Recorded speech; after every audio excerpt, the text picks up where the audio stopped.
Great. Thank you very much for the introduction, and I'm delighted to be back. Thank you very much for the arrangers, the organizers of this event. Thank you to TMX for the sponsorship. And delighted to be back. I must have said a few things correctly last year. So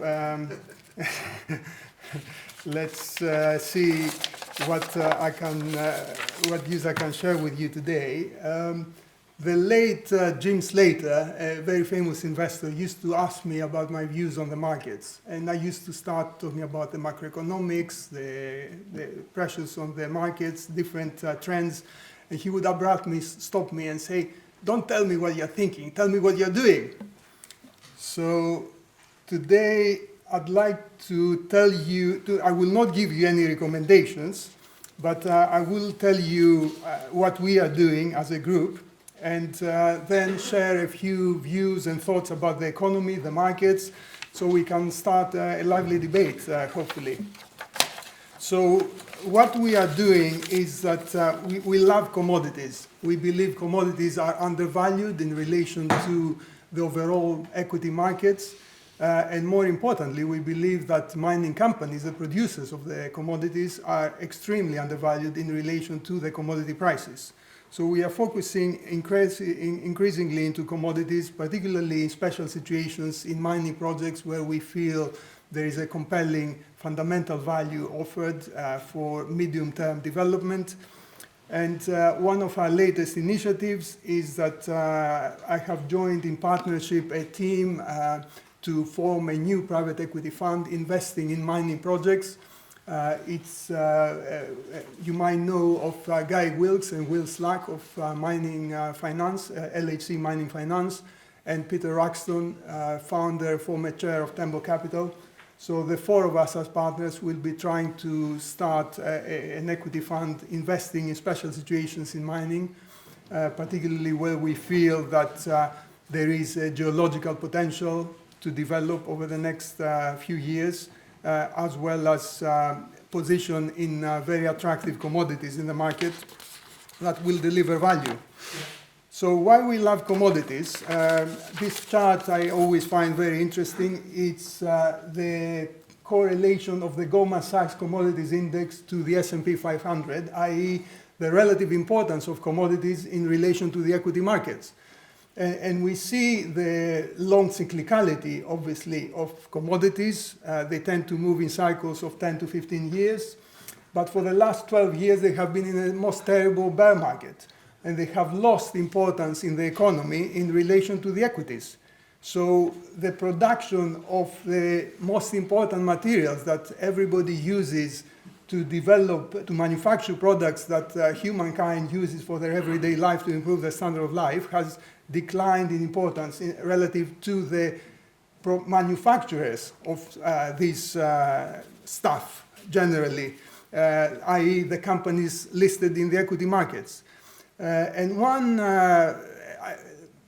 perhaps one idea why this might have been happening is the relatively easy liquidity in the marketplace, the historically very long period of very low interest rates where capital was abundant and plentiful for the companies. And therefore, the commodities market after the peak in 2008, obviously the financial crisis, have declined in value, in relative value to the equity markets. But it looks like, looking at history, if history is any guide, it looks like commodities might be gaining importance again. By commodities might start commanding a bigger sort of interest in the economic cycle. And the rationale for that is that, of course, that there has been a great deleveraging in the commodity sector. A lot of the producers used to carry a lot of debt. They used to invest in very ambitious marginal projects. All of this had to be written off in the bear market years of the last 10 to 12 years. Companies have deleveraged, have restored their balance sheet, so they are much better positioned to produce commodities efficiently. Now, the first indication of these commodities breakout appears to be gold. Obviously, it's the best performing commodity in the spectrum, and the reasons for that are clear due to the macroeconomic positioning of the economy, due to the geopolitical tensions, encouraging a flight to safe havens. And interestingly, this year has been the major breakout for gold. After 3 or 4 years fighting with a $2,000 an ounce level. And interestingly, it has broken away from its historical negative correlation to interest rates.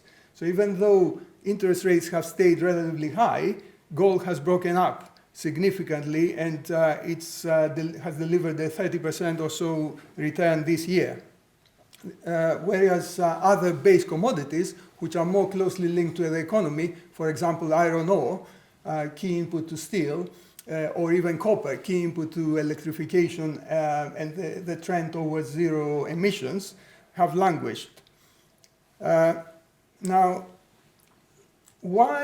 although that gold has broken up significantly and is standing at 30% gain as a commodity this year, the commodity producers, the gold miners, have not performed as well. And the question remains, why do investors stay away from buying the miners?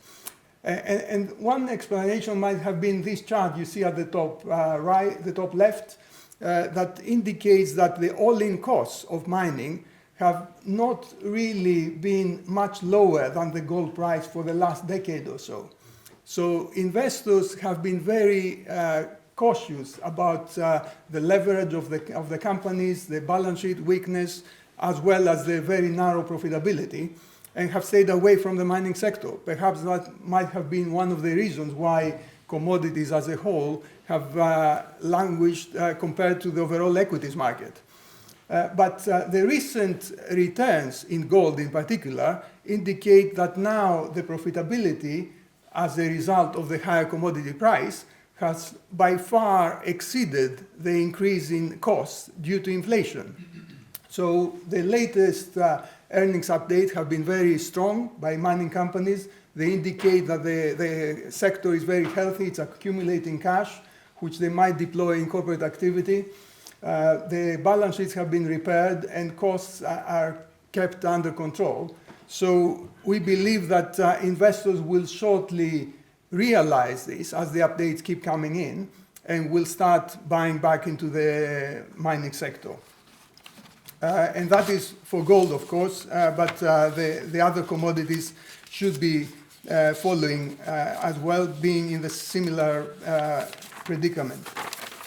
Now, this next slide I find particularly important, which is the relationship of hard assets, i.e. gold, compared to paper assets being the shares in the market, the S&P 500. And again, this goes far longer back, 75-year period. And you can see the long cyclicality of this correlation, which appears to be at a turning point here, very similar to what happened in the early 2000s, when gold hit, of course, $250 an ounce, and then started a major run until 2012, way past the financial crisis.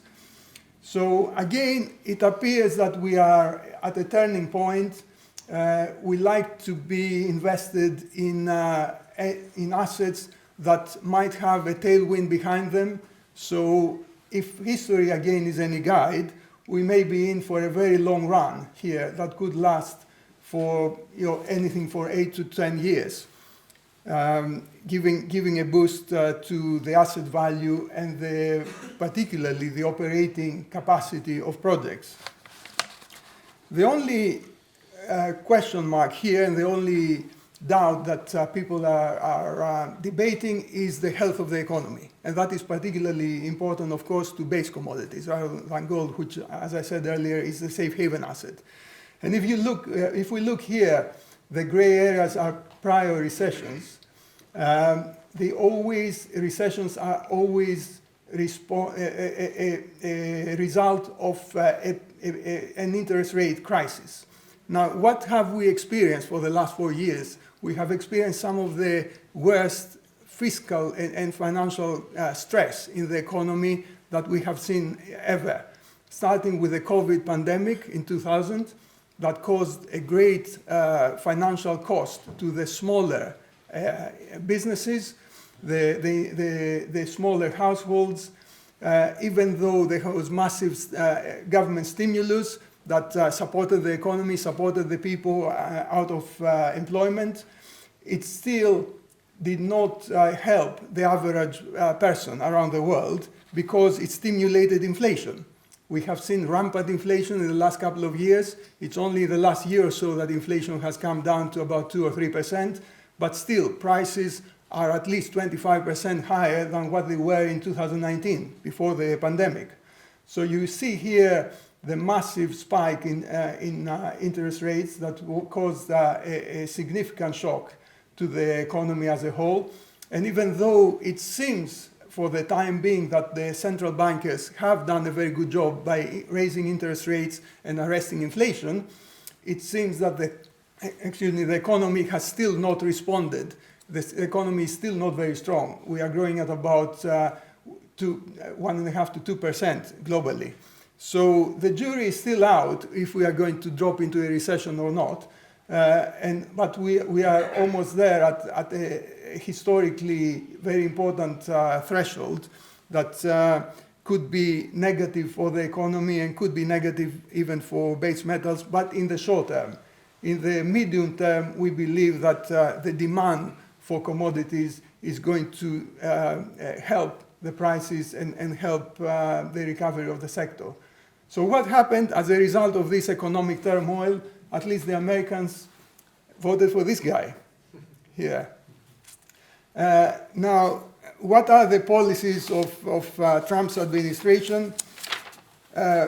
You would have thought that he'd be trying to help the ordinary working person, but it seems counterintuitive. He's proposing very heavy tariffs on imports, up to 60% for Chinese products in some cases.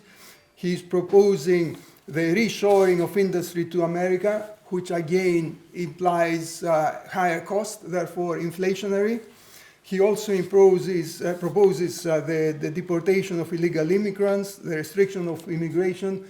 Again, you would have thought that a smaller labor force, a smaller pool of workers would be inflationary, would encourage higher pay. And he also proposes more debt at a time when the economy is already heavily leveraged and heavily reliant on external financing, i.e. to buy the US treasuries from the rest of the world. And if we think about the frustration of people with the cost of living crisis, the higher interest costs on their mortgages, etc., and you look at the electorate map, you can see that the wealthier, more capitalist-focused East and West coasts are the ones that voted for Democrats. The rest, the Rust Belt, the Corn Belt, the blue collar, whatever you want to call it, voted for Republicans. They voted for change, and because they see this guy who has a big pair, who is very aggressive, and they think, well, maybe some change will help us. Maybe he's going to deliver what he promises. So let's see what happens with the Trump administration, but certainly a very bold approach, given this picture here. You see here, US national debt, 36 trillion with a T. If you include the unfunded obligations, the net debt is 103 trillion, again with a T. Only the interest cost is about $1 trillion here. And if you look at metrics, the debt to GDP, which in the 60s was about 52%, even in the 2000s was about 55%, is now 123%. So it is questionable how these policies are going to help this picture, and whether the highly indebted economy is going to be able to sustain a very strong economic growth given the pressures. And we see this prevailing around the rest of the world. We see a landslide victory of Labour in the UK. In France, the right has gained prominence. In Germany, the government is almost in liquidation, and they are calling elections. So there are worrying signs, and I find this chart very interesting. It's been put together by Ray Dalio, a very successful macro hedge fund manager who takes a long view of the world, and it shows the debt burden of the leading economies, the US and the UK leading, France, Japan, Spain, etc. against the wealthier countries, and of course these are the ones that are oil rich. They have a very strong endowment, and they have a significant surplus or a better score. But the reality is that it's a global problem. It is not just the US or the UK. Generally, it has been the trend of governments, perhaps because of COVID, perhaps of other situations, to over-leverage their balance sheet and try to help the economy recover. So we like to be invested in projects and companies that are healthier, that have a tailwind behind them with stronger economic metrics and hopefully deliver value over the medium term. And I'd like to finish by pointing to this chart, which shows how the mining shares have lagged commodities as a whole, and that's the World Metals and Mining Index against the commodities. That shows that the commodities by far outpaced the miners. So perhaps the reason for that is the cautiousness of investors, the cautiousness about the profitability of miners, the economic viability of projects, which are the companies that will be the winners, and so on and so forth. But given the massive gap now in valuation, we would expect that commodity producers, particularly the mining projects, should catch up with the commodity in the near future. And that, of course, here, the bottom chart shows the even more extreme valuation gap between the gold price and the miners of the metal. So I'll leave you with this chart, and thank you, and have a happy investing. If you have any questions, I'm happy to open the floor.